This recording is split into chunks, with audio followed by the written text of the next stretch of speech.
Guys, आपका फिर से स्वागत है हमारे YouTube channel sharp your basics पर। और ये है HTML5 ट्यूटोरियल की पार्ट 3 वीडियो। इसमें हम सीखेंगे कि हम अपने वेब पेज पे इमेज कैसे लगाएं और उस पर लिंक कैसे दें। तो चलिए शुरू करते हैं।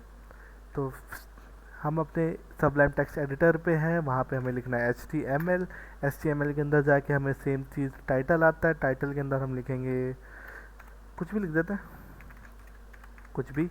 एंड बॉडी के अंदर हम लिख देंगे अपना इमेज। इमेज लगानी है तो इमेज सोर्स, तो इमेज और ये इमेज सोर्स। तो इमेज और ये सोर्स, स्क्रीन नहीं है। कई लोग कहते हैं स्क्रीन है, पर ये स्क्रीन नहीं होता, ये सोर्स होता है। तो इमेज सोर्स क्या है? तो इमेज सोर्स हमारा मतलब कि पिक का नाम पूछ रहा है, सीधी सी बात। तो पिक का नाम हमने दे रखा है पिक डॉट JPG। ऑल्टर में हम देंगे, मुझे पता है कि क्या चीज़ की पिक है, तो ये है ड्रैगन की पिक। तो ये ड्रैगन की पिक हो गई, हमने इसको सेव किया और हम इसको यूज़ करके देखते हैं ब्राउज़र पे क्या दिखाता है ये। तो ये कुछ ऐसा कुछ दिखाएगा। आप सोच रहे होंगे कि साइड में वाइट पट्टी क्यों आ रही है कि नहीं, पूरे पे क्यों नहीं आ रहा। तो वो एक्चुअली CSS की कमांड होती है, जिससे हम मार्जिन और पैडिंग 0 कर देते हैं, जिसकी वजह से ये हट जाती है। तो अभी तो फ़िलहाल मैं नहीं हटा रहा, बट जब हम CSS सीखेंगे तब मैं आपको अच्छे से बताऊंगा कि वो कैसे हटती है। तो फ़िलहाल के लिए तो ये इमेज है, वो ये इमेज इतनी बड़ी है कि पूरे वेब पेज को कवर कर लिया इसने। देखो ज़रा, जितना मर्जी स्क्रॉल कर लूँ ये साला हिलती ही नहीं है। और इधर भी जाओ पूरा एंड तक जा रही है। मतलब मुझे तो छोटी सी इमेज चाहिए होगी, है कि नहीं, अगर दिखाना हो किसी को। लोग तो इतना बड़ा स्क्रॉल करेंगे ही नहीं।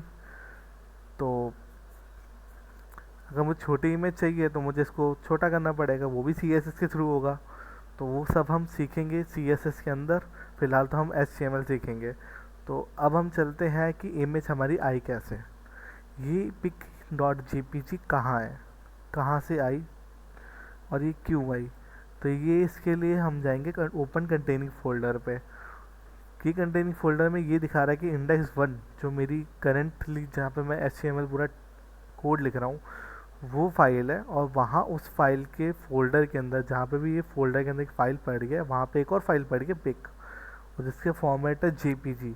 तो पिक डॉट JPG, देन ये चीज़ यहाँ पे है, मतलब इसी फाइल के अंदर है। तो इसने जल्दी से उठा लिया।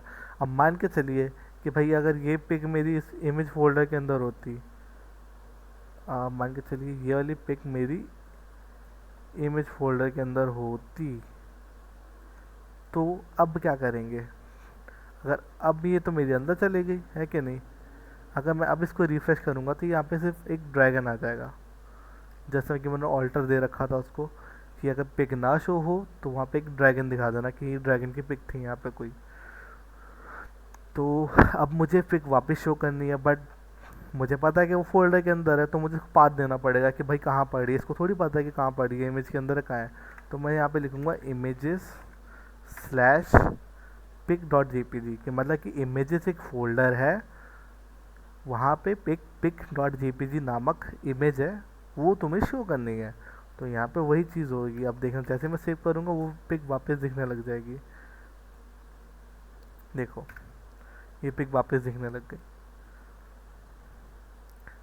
यही होता है बस फोल्डर का फ़र्क। या किसी और फोल्डर में तो उसकी इमेज का पाथ दे दो कि इस वाले फोल्डर में से इधर ये वाली फ़ोटो दिखानी है। या अगर बाहर पड़ी है तो बहुत सिंपल, फिर तो नाम ही लिख दो, फिर तो डायरेक्ट आ जाएगी। तो बस ये इमेज का इतना ही। और अब हम आगे चलते हैं एंकर टैग पे, कि एंकर टैग क्या है। एंकर टैग मीन्स कि लिंक वाला, कि इससे हम लिंक दे सकते हैं किसी भी चीज़ का। तो हमें लिंक देना है, तो ये एक्चुअली है क्या, आप पहले ये समझ लेते हैं। एंकर मतलब कि एंकर की लिंक, एंकर का मतलब लिंक होता है यहाँ पे। तो हमें रेफरेंस देना है कि कहाँ रेफ़र कर रहा हूँ मैं। तो रेफ़र मैं कहाँ कर रहा हूँ, इस लिंक पे मैं रेफ़र कर रहा हूँ।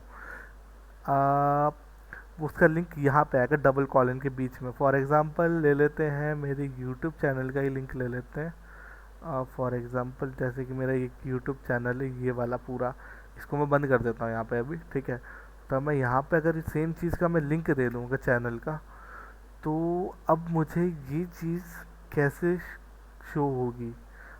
तो उसके लिए पहले मुझे यहाँ पे करना पड़ेगा कि भाई कि लिंक तो मैंने दे दिया, अब लिंक हवा में तो खुलेगा नहीं, मुझे कुछ ना कुछ तो लिखना पड़ेगा ना। कि आप जैसे किसी भी click here to visit here जो भी होता है कि नहीं। तो मैं यहाँ पे लिख देता हूँ विजिट ऑन माई चैनल, ये लिख देते हैं, देन सेव। अगर मैं ये चीज़ सेव करके वापस अगर लिखूँ और देखूँ वेब ब्राउज़र पे, तो इतना बड़ा सा आ गया visit on my channel. Then अगर हम इस पर क्लिक करेंगे तो मेरे चैनल का लिंक खुल जाएगा, पूरा चैनल खुल जाएगा। देन अब हम मान के चल रहे थे कि भाई मेरे को नहीं हो, मेरे को यहाँ पे क्लिक करना है और दूसरी टाइम में खोलना है, तो उसके लिए मैं क्या करूँ? तो उसके लिए भी बहुत आसान सा है। तो उसके लिए हमें टाइटल हटा देते हैं, उसका काम तो है नहीं अभी फ़िलहाल। तो उसके लिए हम देंगे टारगेट एट्रीब्यूट एक। तो टारगेट के अंदर हमें देना है ब्लैंक।